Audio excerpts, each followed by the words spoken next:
We have so many different kinds of hungers, and sometimes our physical hunger carries a hidden message. For instance, if we are always craving sweet things, we are craving joy. If we are craving savory food, we are craving safety. Mm-hmm. So it's not about just physical hunger. It's not that superficial. We are not superficial beings. Anyway, we have limitless depth. So everything has a layered messaging underneath. If we are willing to give ourselves enough time to go through the layers. Welcome back to PCOS Unfiltered, where we ditch the one-size-fits-all advice. I'm Lindsay, nurse turned health coach, author of Healing Beyond the Diagnosis, and mindful eating advocate. Here, I help you understand the messages behind your symptoms. Now, before we get into today's guest, I wanted to let you all know that I'm looking for 10 ladies to help me uplevel my offerings so I can better serve you and get you the results you desire. Be sure to check the show notes for the link to book a quick call with me and grab your freebie. Today, my guest is Annie Eza. Annie is a master healer and mental health specialist, shadow priestess, ego death doula, teacher, and co-founder of Seeds of Bliss. After over 10,000 healing sessions and certifications in 10 plus modalities, she created Awakening the Seeds, a deep process guiding people to remember who they are beneath fear, conditioning, and survival patterns. Her work lives in the space between life and death, light and darkness, helping others hold both with skill. Annie believes true healing comes when we stop running from the shadow and listen to it, embracing transformation, leadership, creativity, and human evolution. Be sure to check the show notes for details on our upcoming workshop on June 6th. As always, the content shared on PCOS Unfiltered is for informational and educational purposes only. The views and opinions expressed by the host and guests are not intended to serve as medical advice. Always consult with a qualified healthcare professional before making any changes to your diet, exercise, or treatment plan. The information shared is based on personal experience and expert interviews and is not a substitute for professional medical guidance. Now, settle in, maybe get ready to take some notes, and let's do this. Here's my conversation with Annie Eza.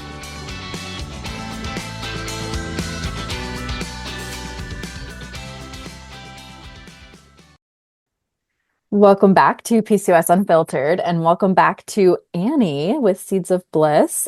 She's been a guest on the show before, but her and I have actually been working together even more behind the scenes since we first met.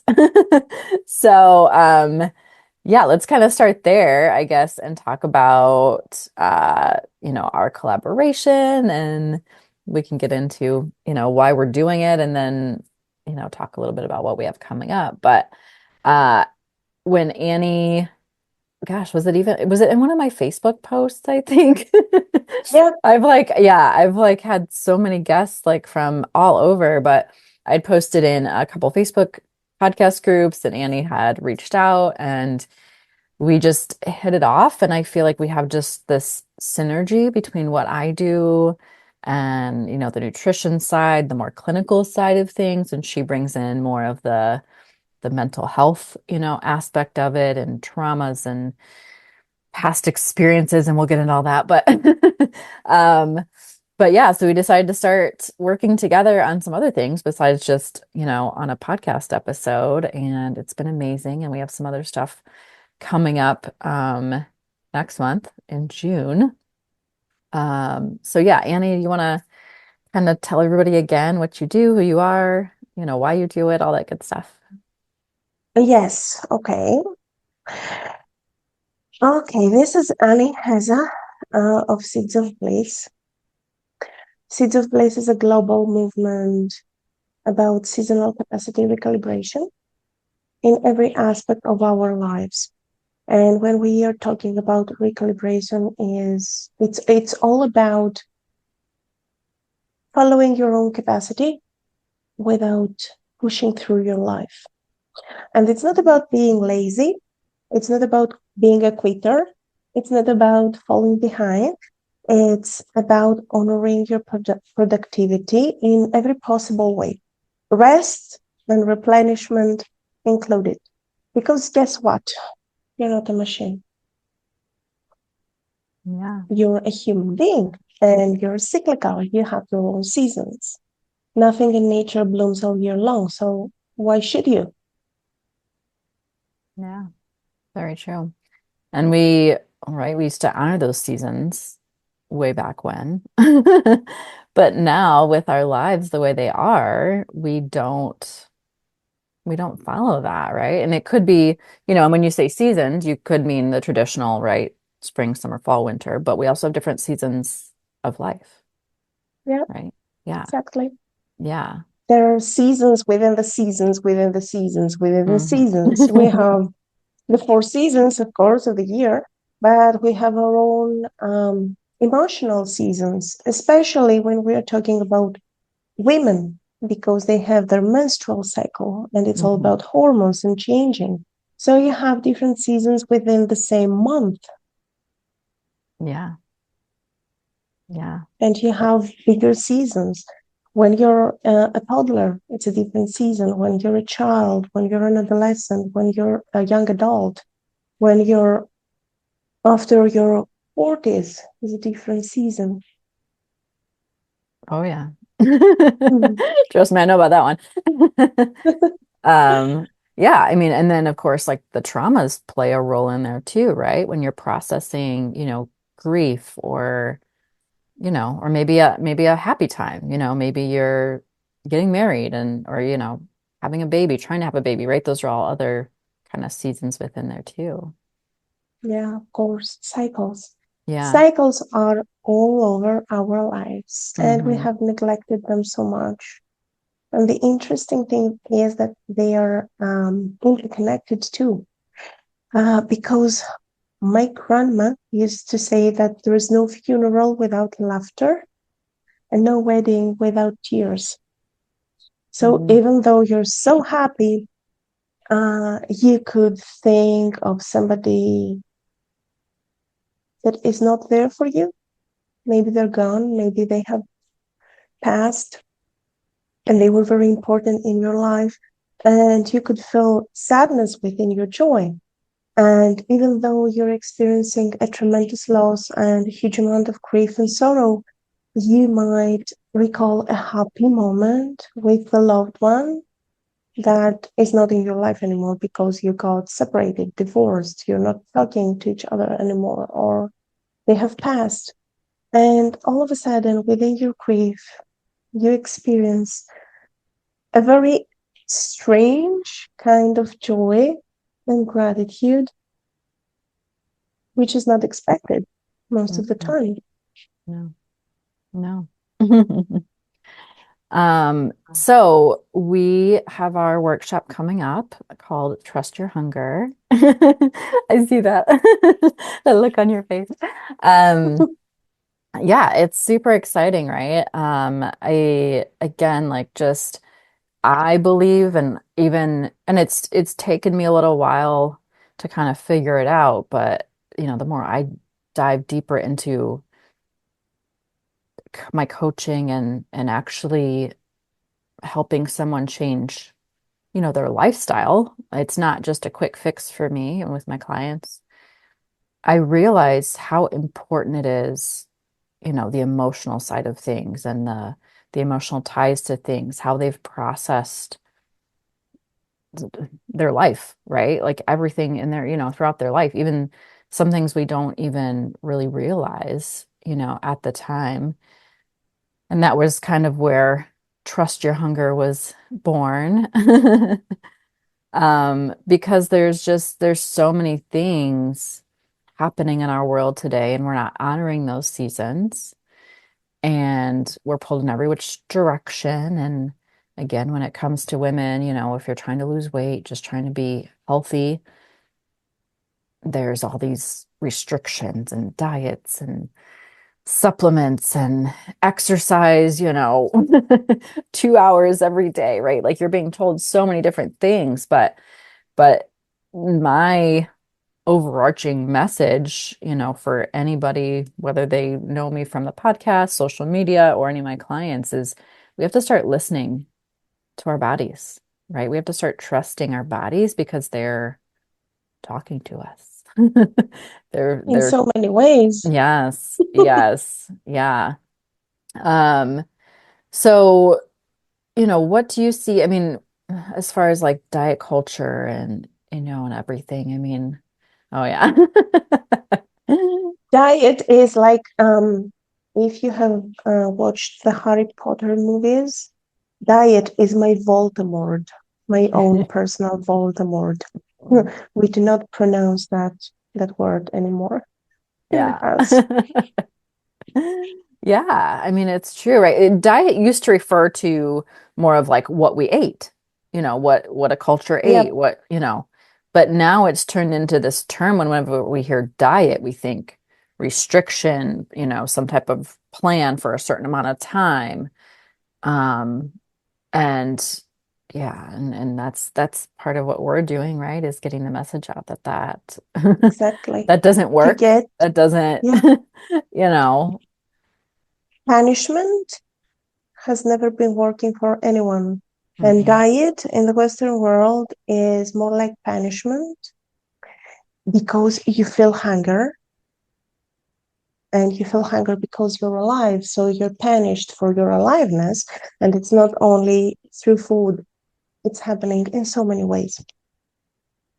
You're punished for your aliveness in so many Mhm. different ways. One of them is because you're hungry. And you get rewarded when you ignore your hunger. When you're ignoring your needs, you get rewarded. Mm. And you get a reward that you cannot use because you are ignoring your needs. So you cannot fulfill yourself in any possible way. You get a reward which is more like a trophy, which you can put on the shelf, Mhm. that has no value, no real value, because it's not usable in your everyday life. Yeah, It's yeah. not life changing. So you have shared before, you've had some childhood experiences that have, yeah, Around food. yes. Yes, yes, of So course. you want to share, I guess I say you shared before, but it was more when we had the workshop and the master class before. But yeah, do you want to share like one of your, you know, the one that First of sticks out to all, me, of course. Mhm. for those of you that you don't know me at all, I come from Greece. We are very loud, Mediterranean, temperamented people. We talk aloud, we laugh out loud, and we love eating. We share our food and our table with the ones we love. And it's also a form of expressing your love to others. Like you're literally nourishing your loved ones through your cooking, through sharing food with them. That sometimes it's like too much over the top. And we have a weird culture around food because the the previous generations, I mean, my grandma was alive in the Second World War, and they experienced famine. People were dying because they were starving. So this was a collective trauma, and food became the new wealth for those generations. And they were feeding their kids and their grandkids like crazy. So you were not allowed to to not consume the entire plate of food you were offered. Mhm. You had to clean your plate. And we have also sayings around this, like you leave food on the plate, you leave your power, your strength behind. Mm. Can you imagine the damage this conditioning Yeah. can can create? And although you're being told as a kid, like you should clean your plate, Then you become an adolescent or a young woman, and all of a sudden you have to be thin and ignore your hunger. Mm, And you're experiencing a major inner conflict, and you do not know which side of the conditioning to obey. So you have the yo-yo effect. You yeah. gain weight, you lose weight. You gain weight because your grandma said so. You lose weight because you have to be sexy and thin and beautiful. And you're tortured throughout your life instead Yeah. of enjoying food because it's a human need. hmm Yeah. And that all of that just puts more stress on the body too, right? Like, I mean, Sure. I even, like I tell my clients to stay off the freaking scale because they're doing things that are helping their body, but it may not, you know, we're not measured by the scale. We're measured by maybe how our skin is clearing up, our energy, regulating our cycles, like that type of thing. But when you focus so much on the scale, the those stress hormones, spike. And it's the same thing too when you're dieting and your hormones are your, and I say not just reproductive hormones, your stress hormones are going crazy because they're like, what are you doing to me? Like I'm supposed to, be in a calm state. Yeah. And then that just prevents more weight loss or prevents, whatever the person is actually trying to achieve a lot of times. I have experienced myself periods of severe anxiety and burnout in my life, in my early adulthood. And I was gaining weight, although I wasn't eating almost anything because I was working all day long. I was Yeah. sleep deprived. I was super tired. I wasn't eating well. I wasn't eating at all, almost. And I was gaining weight. Not too much weight, but I was gaining weight without eating. Can you imagine? This is Yeah. what stress, also known as cortisol, if we're talking hormones, does hmm to your body. Yeah. Yeah. And I mean, I think that's very relatable, right? I'm sure you're not the only one out there, that has experienced something like that. And then, when you do kind of come out of that though, unfortunately, sometimes we don't cycle that off, right? And sometimes year after year along, going with those seasons like we were talking about in the beginning, yes, like we are kind of meant to cycle fat off and on, weight off and on, but unfortunately we don't anymore. We carry guilt hmm around our weight, our age, um, and everything around our physical appearance. You should stay young, thin. You should be super fit and have a six pack, even though you might be not healthy. Yeah, yeah, yeah, yeah. Um, yeah, it's crazy. I mean, and it's, like I personally, I think I'm the strongest I've ever been. Mhm. But I'm also like probably at the highest weight, which I don't, trust me, I do not weigh myself regularly, but I also know like my clothes don't really fit differently. Um, and I'm fine with that. But like, yeah, so it takes people a while though to get to that point too, to realize like I can still do all these things and I may not look a certain way, like all these influencers, right, on social media that we see that that's their life and that's everything that consumes them. Um, but I appreciate what my body can do so much more than anything. So, It's keeping you alive, hmm yeah, yeah. and you get to live a real life, which is cool. This hmm is the new cool. I want to see influencers with real lives, Yeah.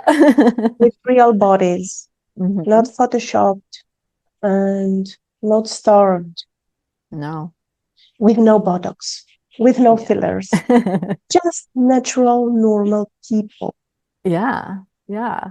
we're all made so differently, right? We need Yeah, to honor that. Yeah.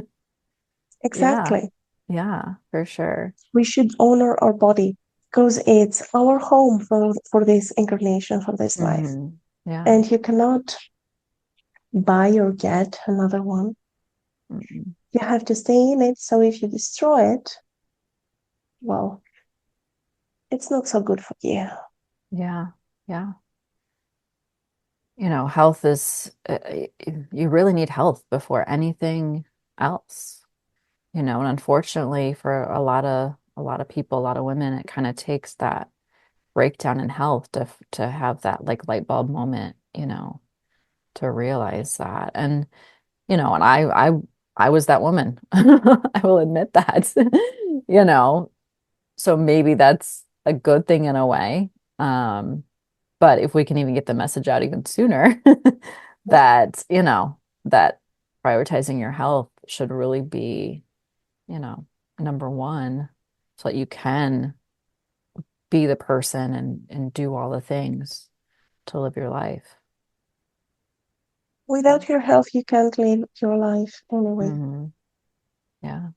And you're not here to be tortured and pay bills and die. You're here to enjoy yourself and Hmm. learn a few profound lessons in the process.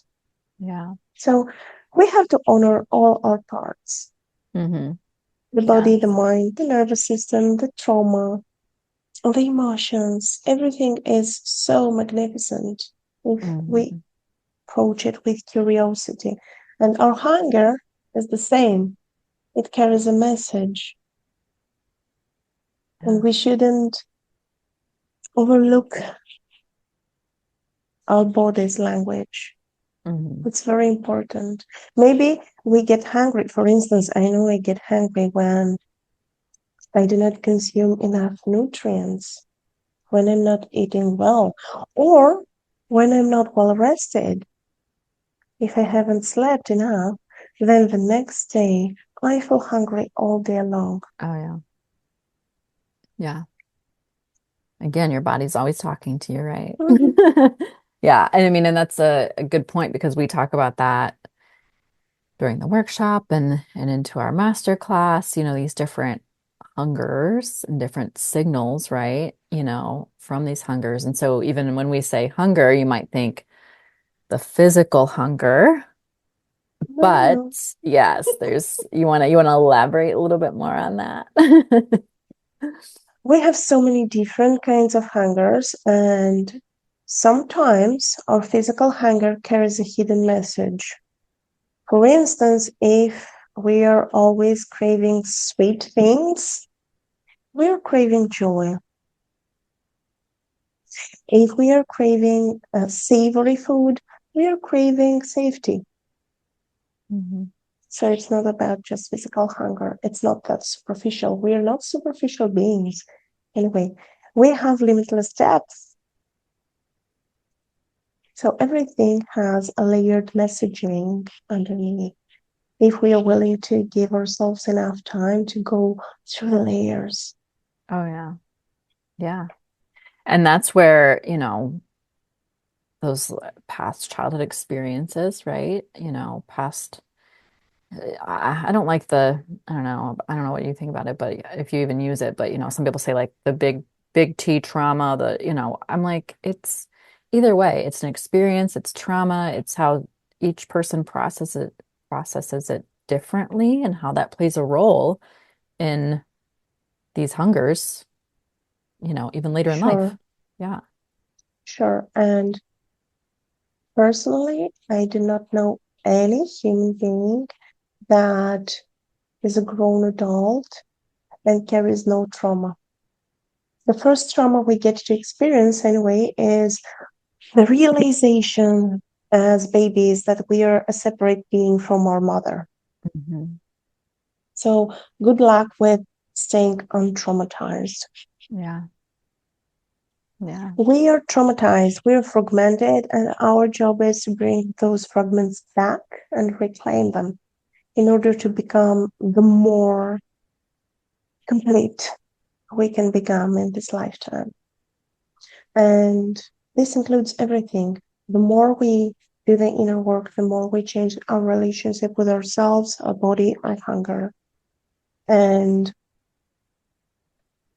yes, we have experienced trauma and conditioning, family conditioning, societal conditioning, but we don't have to stay in the place of victim for our entire life. Mm. I was always rewarded for eating my whole plate because my sister was difficult with food. But it was it was running my life from the backstage for some years, but doing the inner work, doing my healing helped me understand that, hey, those choices that you're making are orchestrated by that part of yourself that was conditioned to be acknowledged, Yeah. rewarded, Hmm. because you were eating food you weren't needing. Hmm. So now you get to choose differently. Yeah. We always have a choice.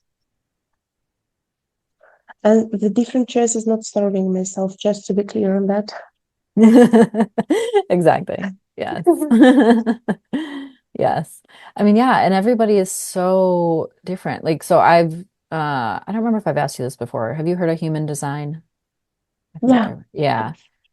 I had somebody on that had talked about that at one point, but whether it's you kind of relate to that or not, but basically we all have these, preferences and like for me, I will eat meat, but like I'm not a huge meat eater. And like diving into human design, or like I said, whether it's that or just doing some inner work, to say it's okay that I'm not a huge meat eater like people tell you you should be.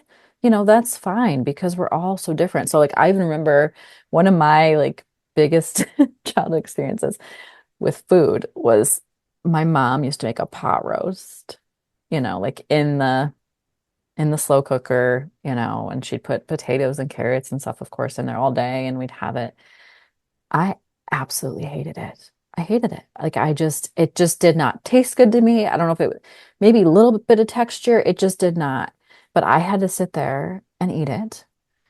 And like I even remember to this day, like almost like gagging on it. And so even, whether, you know, if you have children maybe and you're listening and, start thinking about that, like that's okay that that we have each person is different and we have our own certain, preferences for things. And yes, we still want to, it doesn't mean I can go, crazy on like pasta or anything like that. You still want to be conscious of the good stuff, but honoring that everybody's different and has different tastes and different preferences and that's okay instead of forcing a child or, anybody to consume something like that because that is obviously imprinted in me, you know, years later. And that was, of course, a good meal. That was a good, like, hearty, whole food, type meal. But I still to this day just think of that experience. I think, being forced to eat something that I just absolutely did not like. it's not pleasant for sure. Yeah. Yeah. Yeah, I can relate. Even we have even different preferences throughout different seasons. For instance, you Hmm. mentioned meat. I was eating more meat when I was younger. Now I do not like it so much. I am not eating pork at all. It's not, it's heavy for my stomach, for my body. Hmm. It makes me feel heavy. And I tend to consume more meat during the colder parts of the year with winter and autumn. And as the weather gets hotter, I reduce meat consumption. In the Hmm. winter, I prefer warm food, and in the summer, I prefer almost uncooked food, salads, fruit, raw food, Yeah. full Yeah. of juice, Hmm. which I feel is very nourishing for me this Yeah. period of the year. Yeah. Yeah. I mean, and that's, again, going back to the talk about seasons, because I've done the vegetarian, vegan thing before too. Like, because I just felt like in that time, I think I did it for a couple of years. I just felt like that's what my body needed. Like Mm, I've just learned to listen to my body more, primarily over these past, whatever it is, like 6 years now, when I discovered I had the gluten intolerance and stuff. But it's made me so much more in tune with truly what my body is telling me and what my body desires, and especially around food, right? So yeah, I mean, I think that's one of the big takeaways right here is, start trusting your hunger, right? Start exactly. start trusting your body. If something doesn't sound good, it's okay. Like, then find something else, that still nourishes you, um, that you feel like more satisfied by around food and satisfied in life. Exactly. Because feeling satisfied and letting yourself get satisfied is a skill. Mhm. Yeah. And I feel like the willpower conversation needs to come into this too, because, this is again where those past experiences, learning to trust your body, I think is important, because there's that, like, I don't know, I feel like even one of my recent clients kind of said it to me. She's like, "Oh, it's all about willpower." And I was like, "Not really." You know, and I feel It's like, not. yeah, we're seeing it probably on social media and other outlets or whatever, but it's really not. Like, that might be what's coming across, but yeah, it's really not, because there's so much more at play here Exactly. besides, yeah. The willpower is a form of endurance in our work. You're pushing Hmm. through your conditioning, through your trauma, and everything is unprocessed, and you're pushing through, hoping that you will get on the other end of the tunnel, that the next time you will be right at the beginning again, and you have to push through all the way along. This Yeah. is willpower. Yeah. It doesn't worth it. Too much Mm-mm. energy. Yes. Exactly. Exactly. So yeah, I mean, that's the, start over every Monday mentality, right? Or, next month or whatever it is.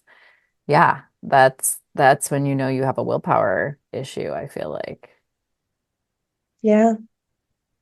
And those people think that they can resolve everything using their willpower and their mindset. Mhm. Yeah. If your mind is really, and your mindset is really orchestrating your life, then why don't you have everything you want right here, right now? Hmm. Why do you have financial issues, health issues? Why are you struggling to lose weight? Hmm. If everything is about willpower and mindset, Yeah. it doesn't make sense. It doesn't work. No, no. And that's the big, like, when you start changing your mindset maybe that's not the right word, but um, to see all of these things happening in your body as messages, as signals, I think that, that can go a long way. When Sure. you're, instead of fighting against it, right, you're working with it, and you start kind of understanding what's going on, and then you can work with it to actually accomplish what you want. Yeah. And approach the signals with curiosity. It's not about performing. It's not about doing it the perfect way from the Hmm. first time. It's Hmm. about experimenting and building a communication channel with your own fucking body. Yeah. Without it, you're dead. Hmm. Exactly. Yeah. You need it. Yes. Yes. Um, as we kind of start wrapping up, anything that you feel like needs to be talked about? Yeah. One key takeaway. You're hungry because you're alive. Being hungry is a good thing. Um, when we are sick, when we're not feeling well, we lose this hunger sensation. Mhm. So being hungry means that you're healthy. Honor it. I love that.